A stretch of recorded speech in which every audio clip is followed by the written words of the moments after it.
A very good morning, students.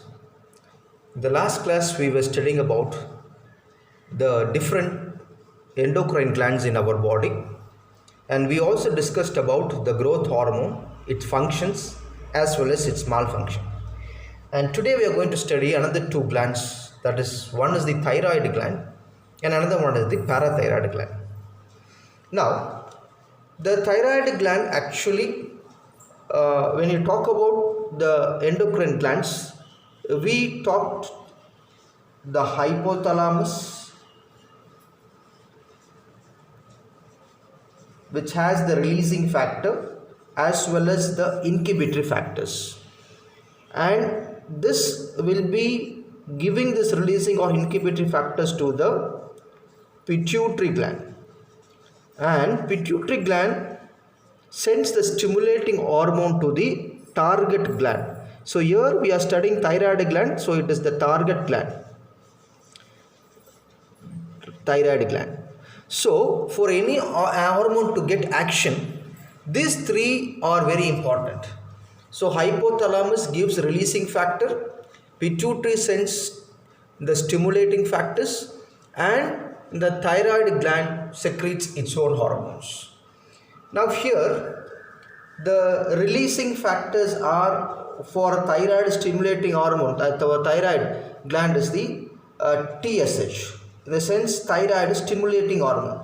So releasing factors for thyroid stimulating hormone and inhibitory factors for thyroid stimulating hormone. So this is there in the hypothalamus.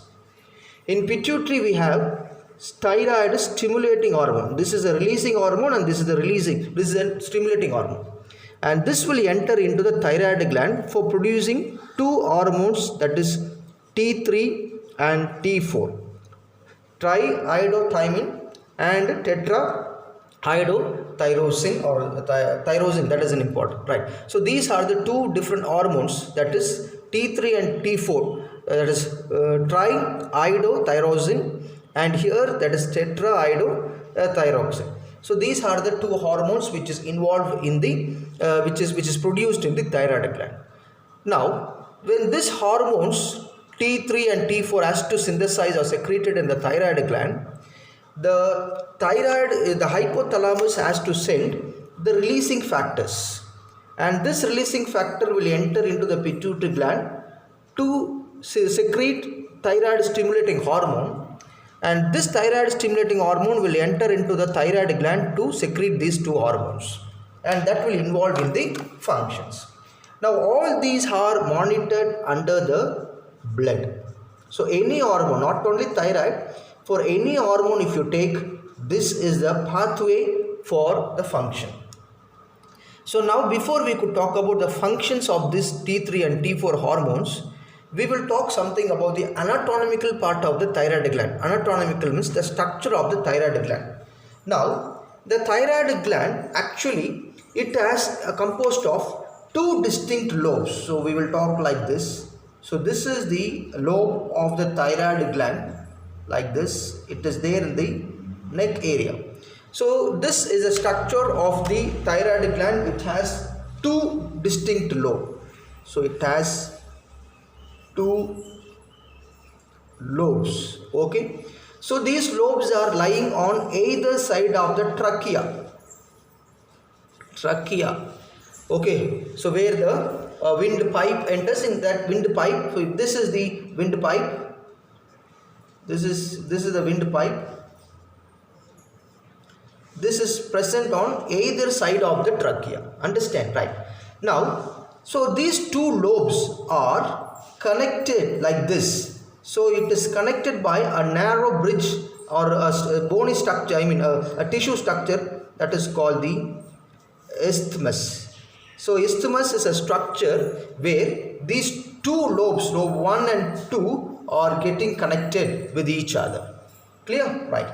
So now this gland is composed of some cells. So inside you will have some cells. So for your understanding, I'll just draw it. This is the cell, okay, inside. So these cells are composed of, as a follicle cell, so it is called the glandular follicles. So the cell is called the cell which is inside this thyroid gland is called the glandular cells, and these cells are lined by a cube means a cup shaped cells called cuboidal epithelium. So this is what the cells which is inside. So these cells are cup shaped, so we call it as cuboidal epithelial cells or epithelium. Okay, so cuboidal epithelium. Now this follicle, so this is a follicular cells, no? So these follicle cells, inner it is filled with a gelatinous material or colloidal material. So this colloidal material which is filled inside is this colloid, it has the colloidal, so colloidal material, and that colloidal material is called thyroglobulin. Thyroglobulins. Okay, so this is this kind of a substances which is present inside. Now inside this thyroglobulin, it has certain amino acids, amino acid. So this amino acid which is present inside this is called the thyrosin. Thyrosin is an amino acid, thyroxine is an hormone. Thyroxine is an hormone, thyrosin is an amino acid. So here inside it is having one amino acid, as well as it has some mineral called iodine. So these are the things that is present inside this cuboidal epithelium in each cells. Okay, right. So now this an amino acid, thyrosin and iodine are involved in the formation of this amino acid and this iodine all together gives an hormone called T3 and T4, that is called the thyroxine hormones. Okay, so this is an important, so this is what we call it as T3 and T4 hormones. Okay, so now this is the anatomical part, the structure of the thyroid gland. It has two lobes. It is situated in the trachea, and the two lobes are connected by isthmus. Then inside it has a cell called glandular cells. Glands means which produces a substances.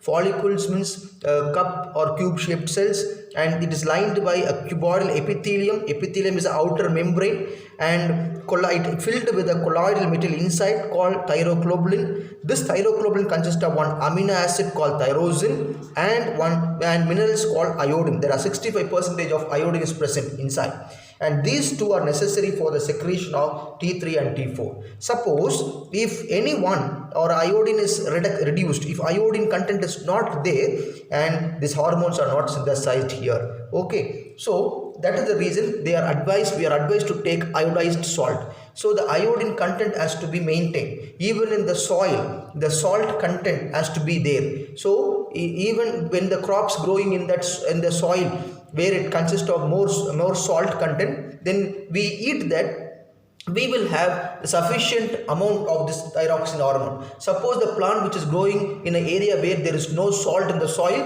and it will lead to certain disease like goiter and all this. Okay, right. So this is what the anatomical part of the thyroid gland. Now the next part of it. Now the functions of these hormones we will study. What are the functions of the hormone called T3, T4? Okay, the functions. Now there are so many functions that the very important function that we will concentrate here, the thyroid hormone, that is thyroxine, is also called as an hormone called personality hormone. Very important. It's a very important one mark question. It is called personality hormone. Why? Because it maintains our personality. Okay, and also it will regulate or maintain the metabolic process or the cell metabolism. Yesterday we talked what it is. Okay, right. And it is also very important in the activity of CNS. That means central nervous system. So during the embryonic formation, when we are formed in the womb of the mother, and after the birth of and the first one full year, the development of CNS should be activated by the hormone called thyroxine hormone. Okay, even that is the reason in pregnant women this hormone is increased more, because it maintains it is involving in the fetal nervous system and skeletal system development. So it also involved in the growth of the body as well as bone, that means skeletal formation, bone formations, very important all these are. Okay, right. And next one, it helps to maintain some kind of a normal body temperature, that means it will maintain the basal metabolic rate, BMR is a basal metabolic rate, that means when you are resting condition also your body produce some kind of an heat, so that is called the basal metabolic rate, and that is being maintained. So all these are very important functions of this T3 and T4. Clear? Right. So now we are going to discuss about certain thyroid dysfunctions. Any malfunctions, if the thyroxine hormone or the thyroid gland is not secreted, we will have certain problems. So that we will discuss now. Talk about the thyroid dysfunction. Okay, so what is this thyroid dysfunction? That is, we know the hypothalamus will give out the two factors releasing thyroid stimulating hormone and inhibitory factors for thyroid stimulating hormone.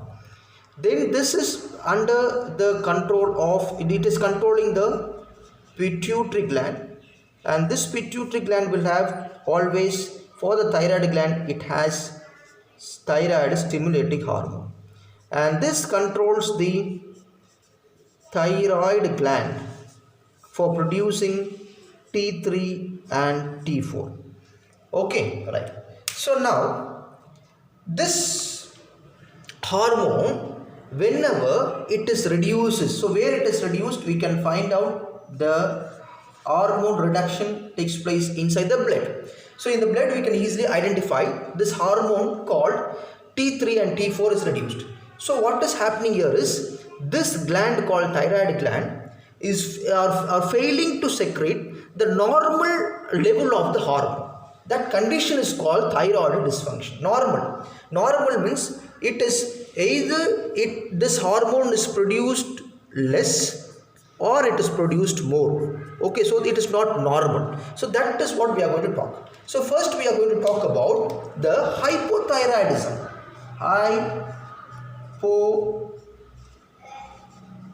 Hypothyroidism.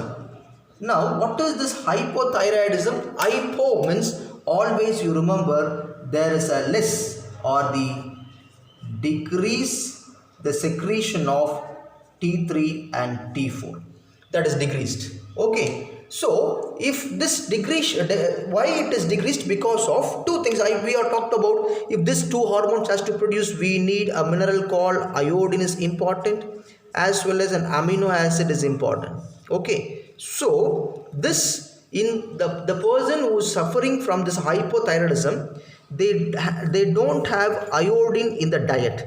They will not take some iodized salt or the salt iodine. So if they are not taking iodine, they will have the decreased level of this hormone. Okay, right. So because of this, they will have certain diseases. So we will discuss certain three disorders here. First is called the goiter. The second disease is called cretinism, and the third one is called myxedema.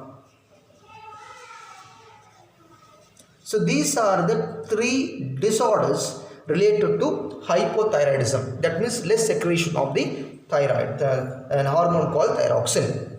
Now, these are the very important disease that we have to discuss. So here individually we will talk about this three disease, and then we will switch over to the another plan.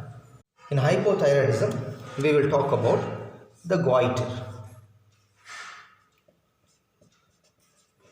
Now, the goiter is due to inadequate supply of, that is, iodine in the diet.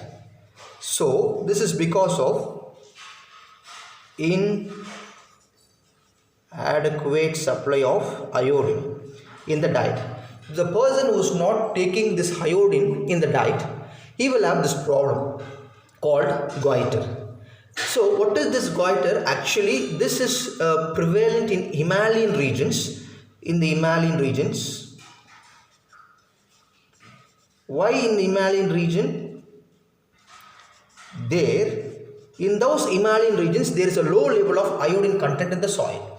So those people who are in the Himalayan regions will have this kind of a goiter.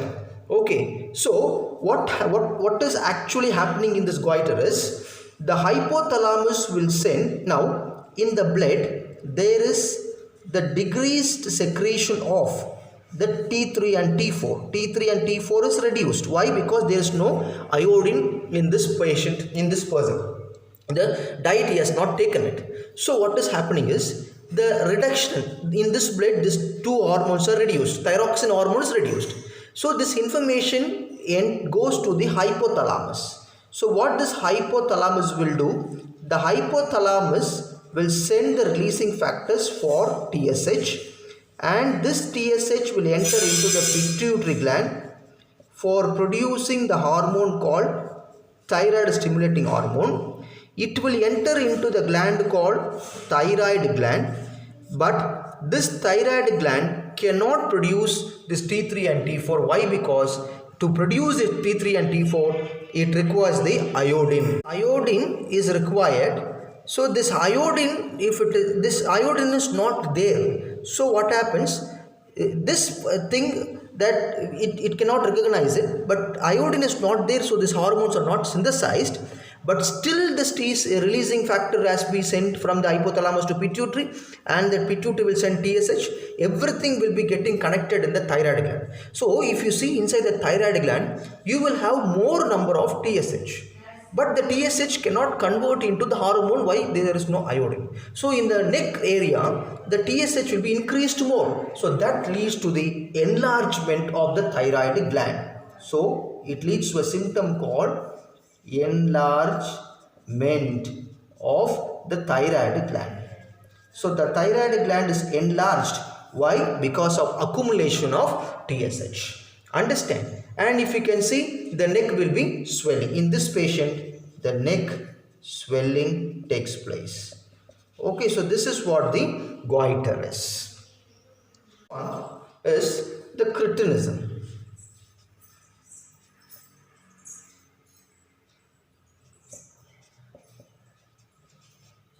Now this cretinism comes under hypothyroidism only, less secretion of thyroxine hormone, and this takes place for the children. The children who will be affected with hypothyroidism are called cretinism. So those people will have some kind of a stunt growth. They have stunt growth is less. At the same time, CNS, central development, is not there, so they will have some mental defect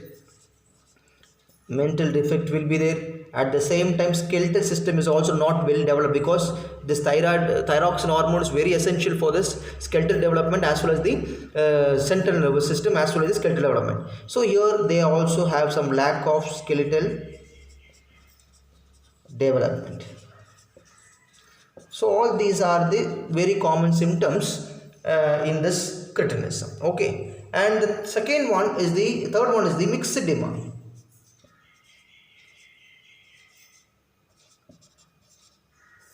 So now this myxedema is taking place for the adult. Cretinism is for children, myxedema is for adult. Okay, and here they have some increased kind of a body weight as well as puffness, swelling, that in the sense. Okay, puffness of the face and hands, and some edema will be formed. Edema means swelling. Okay, so that is appeared. So these are the hypothyroidism. Now the next one is hyperthyroidism.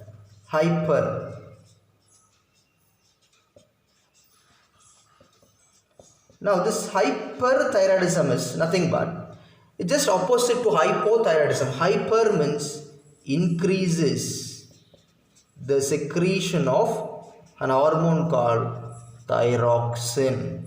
It is increases. Okay. So now when it increases, it leads to a disease called Graves' disease. An important disease. Okay. The symptom of this is protrusion of eyeball comes out, called protrusion of eyeball. So eyeball comes out from the socket. Okay. So this condition is called exophthalmia. Exophthalmia, in the sense protrusion of the eyeball is called exophthalmia. Understand? And since it is increased more thyroxine, the BMR, basal metabolic rate, is also more increases. Okay. So the body, when it is increases, the body temperature naturally it will also increases. Body temperature is also increases. So when the body temperature is increases, the patient will have some profuse sweating. Profuse sweating will be there. Okay. But at the same time, when it is profuse sweating, there is a loss of body weight, because when the person whose body temperature is more, naturally they will have loss of weight. Loss of body weight. So these are all the important symptoms regarding the hyperthyroidism. Okay, right. So now we will study. So far we studied about the thyroid gland, its malfunctions and the certain disorders, disease along. Now we are going to study about the another gland called parathyroid gland. Study about the parathyroid gland. See, parathyroid gland will have some 4 small oval bodies situated on the posterior surface of the thyroid lobe. And suppose, see, this is the thyroid gland. I will just put it on the posterior part of it. So this is the posterior part of the thyroid gland, like this. Okay, so then here you will have fully the trachea will be there. Posterior part, posterior means back part of it. Okay, so now here you will find some 4 small oval bodies like this. 1, 2, 3, 4. This is the oval bodies. Okay, so now what is this? It is 4 small oval bodies. Okay, 4 small oval bodies. Where it is situated? On the posterior part of the thyroid gland. Posterior part of the thyroid gland. Okay, and that is what this is called the parathyroid gland. So where the parathyroid glands are? Posterior part of the thyroid glands. Okay, how it is? It is 4 small oval bodies. Understand, right? So now inside this, it is having a cell called chief cell. It is having a cell called chief cells. Now this chief cells of the glands are mainly concerned with secrete a hormone called parathormone. Okay, this is an important hormone called parathormone, which is secreted by the chief cells. So now the thyroid gland, that is made up of a cell we studied, that is called the glandular cells, which is lined by cuboidal epithelium. Whereas the parathyroid gland is made up of a cell called chief cells, and that secretes an hormone called parathormone. Clear? So this is anatomical part of the parathyroid gland. Now the function of this parathyroid gland is very important. One is, it is always regulate a calcium level in the body as well as phosphorus metabolism. So that means this parathormone will maintain the calcium level in the body as well as the phosphorus. Okay, it will maintain, it will regulate. Okay, so to maintain this calcium and phosphorus in the body, it will act on certain organs, like it will act on the bones, it will act on the kidney, it will act on the kidneys, as well as it will act on the intestines to maintain this calcium and phosphorus level. How? It will, there is a cells called osteoclast cell and osteoblast cells. All this you will study later on in the bones. So bones made up of bone forming cell and bone destroying cell. So this parathormone will act on the there are two cells I told you, osteoclast, osteoblast. Osteoclast means bone destroying cells. So this parathormone will act on this osteoclast cell to destroy the bone, destroy the cells. Some excess amount of the calcium will be there in the bone, so that is being released into the blood. So it will control that calcium level in the blood. If calcium is reduced, it will act on the bones to produce more calcium in the blood, and it will act on the kidneys for reduce the elimination of the phosphorus. Okay, so that is how it is being maintaining. Okay, and this parathyroid also has some deficiency. If it is not functioning properly, the calcium level will be not maintained.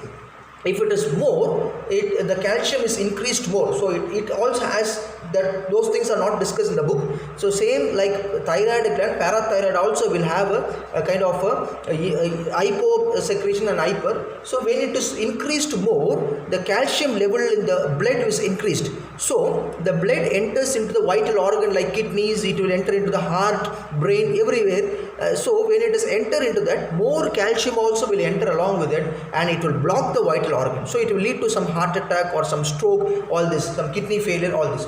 So parathyroid hormone should not increase more. Why? Because it is increasing the calcium level in the blood.